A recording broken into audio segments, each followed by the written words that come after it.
नमस्कार दोस्तों, जय हिंद, वंदे मातरम। मैं आपके साथ जायसवाल सर, आपके अपने YouTube चैनल शिक्षक भर्ती के चैनल जायसवाल कोचिंग सेंटर पे स्वागत अभिनंदन करता हूं। दोस्तों, हर एक भाई बहन का जिसका सपना है अध्यापक अध्यापिका बनना, गृहिणी का वेलकम अभिनंदन है। दोस्तों, बात करेंगे संस्कृत पेडागोजी के 500 MCQज आपका चल रहा है। प्रत्येक टीटी एग्जाम में पूछे गए प्रश्नों का कलेक्शन है, जो अभी तक पूछे गए आपके 10 वर्षों का यह कलेक्शन है, तो बहुत ही इंपॉर्टेंट होने वाला है। और यह पार्ट नंबर 12वां है। और इसके पिछले पार्ट देखना चाहते हैं तो आपको प्लेलिस्ट में जाके चेक कर लेना है। और पहली बार विजिट कर रहे हैं तो सब्सक्राइब कर लेंगे अपने परिवार के। ये आपका आवर फैमिली है, हमारा परिवार है। और इसके पिछले प्लेलिस्ट आपको इस वीडियो को देखने के बाद आपको आई बटन पर लिंक भी मिल जाएगा। तो चलिए दोस्तों, शुरू करते हैं। 15 बेहतरीन लाजवाब प्रश्न रहेंगे। पहला प्रश्न आपके स्क्रीन पर है। कल हमने आपके लिए मॉक क्वेश्चन दिया था कि समाज दृष्टिया प्राचीन काले गुरु क्रीदशः आदेश आसीत, अर्थात समाज के दृष्टि से प्राचीन काल में गुरु को कैसा देखा जाता था। राज उपदेशक के रूप में, यानी राजा के उपदेशक के रूप में, आज्ञा निवारक के रूप में, शास्त्रज्ञ के रूप में, या कर्मशून्य के रूप में देखा जाता था। तो समाज के दृष्टि से प्राचीन काल में गुरु को कैसा देखा जाता था, तो एक आज्ञा निवारक के रूप में देखा जाता था। और बहुत से लोगों को कमेंट भी आया है कि आप लोग कमेंट करते हैं, बहुत बहुत धन्यवाद। और अगला क्वेश्चन देख लेते हैं, क्या है दोस्तों। कीदृशाय शिष्याय ज्ञानार्जने अर्हता भवन्ति, अर्थात दोस्तों किस दशा में जो है, की दशा मतलब किस दशा में शिष्य जो है ज्ञानार्जन अर्हता भवति, ज्ञानार्जन जो है करता है। ठीक है, उन्नत कुल संजता, यानी जब उन्नत कुल के साथ वह शिष्य रहता है। उपनयन संस्कृता, या उपनयन संस्कार जब वह जो शिष्य करता है। यह सर्वेयपि, या ब्रह्मचर्य व्रत का पालन जो शिष्य करता है। तो दोस्तों क्रीदशा है, यानी ब्रह्मचर्य व्रत का ब्रह्मचर्य व्रत पालका है, या आपके ब्रह्मचर्य व्रत का पालक जो करता है शिष्य, उस शिष्य को ज्ञानार्जन दिया जाता था। तो राइट ऑप्शन आपका यहाँ पे डी ऑप्शन सही हो जाएगा। बहुत बहुत धन्यवाद सभी मित्रों को। अब देखते हैं अगला प्रश्न, बेहतरीन लाजवाब प्रश्न है। आज के 3 क्वेश्चन ऐसे होंगे जो सीधा सिलेक्शन से कनेक्टेड होंगे, तो वीडियो को अंत तक देखते रहें। अगला प्रश्न देख लेते हैं।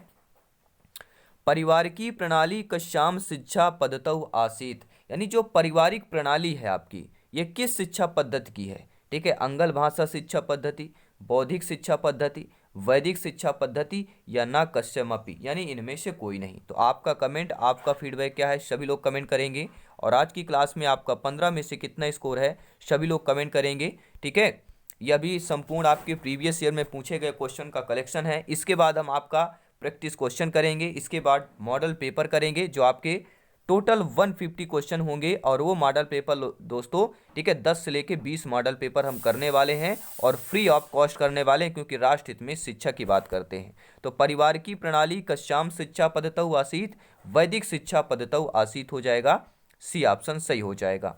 अगला प्रश्न है, पूर्वम क्रीदशम अनुशासनम आसीत, पूर्वम क्रीदशम यानी पहले जो है किस दशा में अनुशासन था, या किस प्रकार का अनुशासन था। आत्मानुशासन था, यानी स्वयं का अनुशासन था, स्वच्छंदम था, या दमनात्मक था, या आपके निद्यम था। तो आप लोग देखते थे कि पहले क्या है, दमनकारी अपन शासन नीति अपनाते थे। अपना शासन, जितना कर चाहिए उनको कर दुगना तिगुना कर वसूल करते थे। तो पहले क्या होता था दोस्तों, जो अनुशासन था वह कैसे था, एक दमनात्मक रूप में था। सी ऑप्शन सही हो जाएगा। अगला प्रश्न है, भारतीय शिक्षा दर्शन के सुकस्य प्रभाव है, भारतीय शिक्षा जो दर्शन है, ठीक है, भारतीय शिक्षा का दर्शन जो है ये कैसे प्रभाव करती है, या किस प्रकार का प्रभाव करती है। ठीक है, पश्चात शिक्षा में, या आश्रम व्यवस्था में, या आपके पुरुषार्थ चतुष्टय में, या आधुनिक त्याग में। ठीक है, यहाँ पे बहुत से कन्फ्यूजन होता है। तो राइट ऑप्शन यहाँ पे दोस्तों आश्रम व्यवस्था था, क्योंकि भारतीय शिक्षा दार्शनिकेश दिया गया है। दार्शनिक मतलब देखना, तो पहले आश्रम व्यवस्था होता था। ठीक है, तो आश्रम व्यवस्था पे यह भारतीय शिक्षा का प्रभाव पड़ा था। ठीक है, तो आपका राइट ऑप्शन क्या हो जाएगा, बी ऑप्शन सही हो जाएगा। अब देखते हैं दोस्तों अगला प्रश्न, प्यारा सा प्रश्न है, ध्यान दीजिएगा कि उत्तम शिक्षकस्य लक्षणम किम, यानी उत्तम शिक्षण का लक्षण क्या है। आप सभी लोग ज्ञानी हैं, सर्वज्ञ हैं, भावी अध्यापक अध्यापिकाएं बनने जा रहे हैं। आपके लिए जानना जरूरी है कि आपके, ठीक है, आपके मन से, आपके तन से, आपके माइंड से, आपके IQ लेवल से उत्तम शिक्षक जो है लक्षण क्या होना चाहिए। आप अगर एक उत्तम शिक्षक हैं तो आप में क्या लक्षण होना चाहिए। ठीक है, आपका श्रेष्ठ क्रिया आत्मसंस्था होनी चाहिए, अन्यस्य संक्रांति है विशेष युक्त होना चाहिए, या आत्म संस्था स्लिट क्रिया या विशेष युक्त चा संक्रांति यत्र वर्तते होना चाहिए। दोस्तों ये आपका लब्धास्पदो अस्मि इति विवाद भीरु होना चाहिए।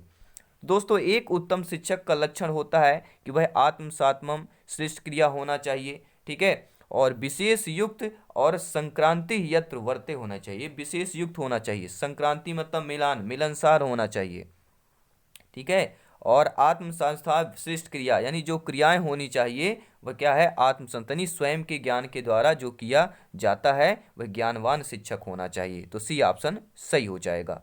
अगला प्रश्न है कि उपनिषदि आचार्यात शिष्य कियंतम भागम आदित्यम युक्तम, अर्थात जो उपनिषद आचार जो होते थे, उपनिषद जो होता था शिष्यों में पहले, ठीक है, तो कियंतम भागम आदत्ते युक्तम यानी जब उनके आदेश से कहाँ पर जाते थे, भागम यानी जाना, ठीक है, तो पादप पूर्णम अर्धात्कम या पदोनम। देखिए अब यहाँ पे हमें कोई ऐसा शब्द नहीं है जो हिंदी में हो, हम ठीक है नहीं जानते हैं, तो हम क्या अर्थ जानना चाहिए। तो पादप मतलब होता है पेड़ और पौधे, ठीक है, तो उपनिषद जो आचार शिष्य होते कहाँ पर पढ़ाते थे, कहाँ पर जाते थे, तो पेड़ पौधों के नीचे जाते थे। आपको पता है जो संस्कार दिया जाता था उपनिषद, ठीक है, तो पेड़ पौधे के नीचे, यानी कि यहाँ पे पादम आपका पहला ऑप्शन सही हो जाएगा। बहुत बहुत धन्यवाद सभी मित्रों को। उम्मीद है दोस्तों आप लोगों ने अभी तक वीडियो को एक बार दिल से लाइक अवश्य कर दिया होगा। सभी का वेलकम, अभिनंदन है। बात करेंगे दोस्तों अगले प्रश्न की, विद्या कति विधा सन्ति यानी विद्या के कितने विधा हैं। सभी लोग कमेंट करेंगे, बेहतरीन सिलेक्शन वाले प्रश्न है। टोटल विद्या के कितने विधा हैं आपके, चतुर्दश यानी कि 14, पंचदश यानी कि 15, षोडश यानी 16, 10 यानी कि 10। कितने विधाएं हैं, 4 ऑप्शन आपकी स्क्रीन पर है, आपको एक ऑप्शन चूज करना है और कमेंट बॉक्स में बता देना है, ठीक है। तो विद्याएं कति विधाएं संति, आज जयसवाल सर को बता दीजिए कि सर आज 15 में से हमने 12 प्लस किया है, आज 12 प्लस किया, बिल्कुल जी हाँ, बहुत बहुत धन्यवाद। धुआं धुआं करेंगे बिल्कुल, ठीक है, बिल्कुल धुआं करेंगे। जैसे फॉग चल रहा है ना, इस समय ठंड का मौसम है, फॉग चल रहा है, बिल्कुल फॉग उड़ेगा, ठीक है, आप लोग सहयोग करते रहें। तो विद्याएं कति विधाएं संति, विद्या के दोस्तों चतुर्दश यानी कि 14 विधाएं हैं। अब आप लोग बोलेंगे 14 विधाएं है कौन कौन, देखिए 6 आपके जो आपके वेदांग होते हैं, 4 आपके वेद हो गए, सीमांश, न्याय, पुराण और धर्मशास्त्र, ये टोटल आपके 14 विधाएं यही आपकी कहलाती हैं। अगला प्रश्न देख लेते हैं क्या दिया गया है, उत्तमादगम शिक्षको लक्षणम कस्मिन काव्ये उक्तम यानी कि उत्तमादगम जो शिक्षक होता है वह लक्षणम कस्मिन काव्य, ये लक्षण जो है किस काव्य का है, ठीक है, अभिज्ञान शकुंतले, मालविकाग्निमित्रे, मुद्रा राक्षे या आपके प्रतिज्ञायगंध धारणेय, ठीक है, तो किसका होगा। सभी लोग कमेंट करेंगे, फीडबैक करेंगे, तो राइट ऑप्शन जाएगा दोस्तों मालविकाग्नि मित्र हो जाएगा, ठीक है। उत्तम शिक्षक मालविकाग्नि मित्रे, मित्र होना, मित्र से ही आपको एक चीज याद रखना, मित्र शब्द है, ठीक है, मालविकाग्नि मित्रे यानी उत्तम शिक्षक कैसा हो, उसका लक्षण होना चाहिए वह छात्र के साथ, बालक के साथ मित्रता पूर्वक व्यवहार करे, ठीक है, तो मालविकाग्नि मित्रे, ये आपको ट्रिक याद कर लेना है। अगला प्रश्न है, विद्यालयेषु सामाजिकतया विकासार्थम किम आवश्यकम यानी विद्यालय में सामाजिक रूप से विकासार्थम विकास करना कैसा, किम आवश्यकम किस प्रकार आवश्यक है। देखिए विद्यालय किसके होता है, समाज के लिए होता है, समाज के शिक्षा करने के लिए होता है। तो समाज को क्या है, विकासार्थम किम आवश्यकम, समाज को क्या है विद्यालय में सहयोग करना चाहिए, ठीक है, विद्यालयेषु सामाजिकतया विकासार्थम सहयोगम आवश्यकम, सहयोग हो जाएगा, सी ऑप्शन सही हो जाएगा। अगला प्रश्न है देख लेते हैं, लाजवाब प्रश्न है। सभी मित्रों को जय हिंद, वंदे मातरम है, इनकलाब जिंदाबाद दोस्तों। जी हाँ, शिक्षायाः प्रमुखम अंगम किम, शिक्षा का प्रमुख अंग माना जाता है धन को। देखिए धन तो आपका नेगेटिव वर्ड है, पेडागोजी शिक्षा शास्त्र में, शिक्षा में विद्यार्थी हो सकता है, पाठ्यक्रम या विद्यालय। देखिए शिक्षा का प्रमुख अंग विद्यालय, पाठ्यक्रम, विद्यार्थी, इन तीन में से क्या होता है, कन्फ्यूजन होता है, और आज हम कन्फ्यूजन क्लियर कर देंगे। शिक्षा का प्रमुख अंग विद्यार्थी होता है।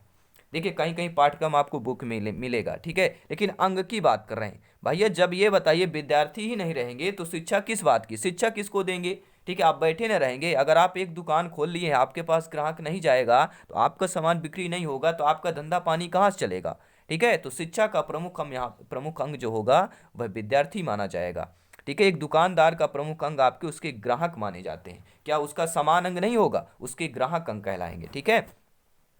अगला प्रश्न है, अध्यापकैः कीदृशो भवेत्, यानी अध्यापक को की दशा कैसे देखा जा कैसा होना चाहिए। तो अध्यापक को एक राजनीतिज्ञ होना चाहिए, ज्ञानवान होना चाहिए, सामान्य कर्मचारी होना चाहिए, या स्वार्थ संपादक होना चाहिए। तो देखिए स्वार्थ संपादक शब्द आपका नेगेटिव शब्द है पेडागोजी में। तो ये कि आप लोग अध्यापक अध्यापिका बनने जा रहे हैं, शिक्षक शिक्षिका बनेंगे आप लोग, हर एक भाई बहन शिक्षक बंधु, ये बताइए आप जब अध्यापक बनेंगे तो आपका यहाँ पे क्या ओपिनियन होना चाहिए। फीडबैक करेंगे कमेंट बॉक्स में, आपको ओपिनियन क्या होना चाहिए कि अध्यापक कैसा होना चाहिए। अध्यापक एक ज्ञानवान होना चाहिए, क्योंकि आप क्या है शिक्षा प्रदान करने जा रहे हैं। राष्ट्र हित में सबसे बड़ा योगदान आपका होने वाला है। ठीक है, देश की जो पीढ़ी है, नींव है, वह आप पर होती है।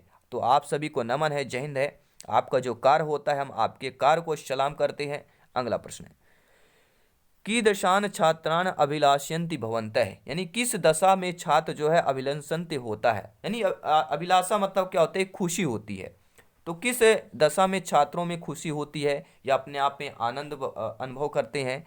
तो ये आनंद स्मृति पठन्ति, आनंद पूर्वक पढ़ने से, ये माँ स्तुवन्ति, या आपका ए शिक्षा विषय मया सह विचारम कुर्वन्ति, ये श्रुत्वा स्वयं तृप्ता भवन्ति, यानी सुनकर, ठीक है, ये श्रुत्वा स्वयं यानी स्वयं सुनकर तृप्त हो जाना, खुश हो जाना। तृप्त न कहते हैं ना, आज मैं तृप्त हो गया, आज मेरा मन तृप्त हो गया, यानी खुश हो गया।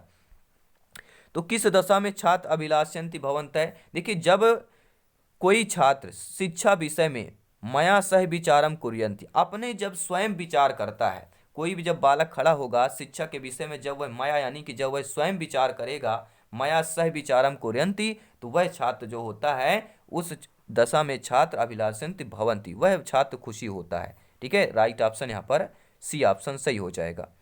अगला प्रश्न है, कक्षायाम शोभनम वातावरणम कदा निर्मितम भवति, यानी कक्षा में जो शोभन होता है, शोभन वातावरण यानी अच्छा दिखना, ठीक है, कदा निर्मितम भवति, कब निर्मित होता है। तो कक्षा में शोभनम वातावरण यानी अच्छा दिखना, कहते हैं ना ब्यूटीफुल आपका कक्षा होना चाहिए, ब्यूटीफुल रूम्स होने चाहिए, अच्छे दिखने चाहिए, सुंदर दिखना चाहिए। ये कब निर्मित होता है कक्षा में, जब छात्र यदा यानी जब छात्र शिक्षक बिभ्यति, जब शिक्षक जो है छात्रों को डांटते हैं या डराते हैं, बिभ्यति यानी डराना डांटना, और यदा शिक्षक सम्यक पठन्ति, जब शिक्षक समय से पढ़ाते हैं, या जब छात्र शांत भवन्ति, या जब छात्र शांत रहते हैं, या यदा छात्र स्वतंत्रता भवति, जब छात्र स्वतंत्र रहते हैं। देखिए कक्षा का शोभनम वातावरण तभी होता है जब शिक्षक समय से बच्चों को पढ़ाते हैं।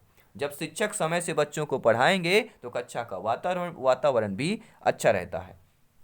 ठीक है, बहुत से बोलेंगे यदा छात्र स्वतंत्रता भवति, जब छात्र स्वतंत्र होते हैं। स्वतंत्र यहाँ पे क्यों नहीं है, देखिए स्वतंत्र अगर छात्र हो जाएंगे, अगर स्वतंत्र छात्र हो जाएंगे तो बहुत छात्रों के प्रकार भी बहुत होते हैं, आप लोग जानते हैं क्योंकि आप लोग शिक्षक हैं। ठीक है, तो जब शिक्षक समय से पढ़ाएंगे तो बच्चे समय से पढ़ेंगे, तो उस कक्षा का वातावरण भी अच्छा निर्मित होता है। चलिए आज के क्वेश्चन का मॉक क्वेश्चन देख लेते हैं। आज का आपके लिए मॉक क्वेश्चन क्या है, सभी लोग नोट करेंगे। विद्यालय छात्राणाम का अनुकरणीयो भवति, विद्यालय में जो है छात्र जो होते हैं किसका अनुकरण करते हैं, पिता का, पिता शुक का, शिक्षक का, या कर्मकरय का। सभी लोग कमेंट करेंगे, फीडबैक करेंगे। बहुत ही आसान क्वेश्चन है और ये प्रीवियस ईयर में पूछा गया प्रश्न है। आइए देखते हैं आपका कमेंट क्या होता है। हर एक कमेंट यहाँ पे रीड किया जाता है। और अगली क्लास आपकी गणित की होगी, मैथ्स की होगी, उसको देखना मत भूलेगा, क्योंकि यहाँ पर दोस्तों सिलेक्शन सर्वोपरि है। सभी मित्रों को जय हिंद, वंदे मातरम। दोस्तों हमेशा हंसते रहिए, मुस्कुराते रहिए, आप खुश रहे, आपका परिवार खुश रहे, लाजवाब रहे। धन्यवाद।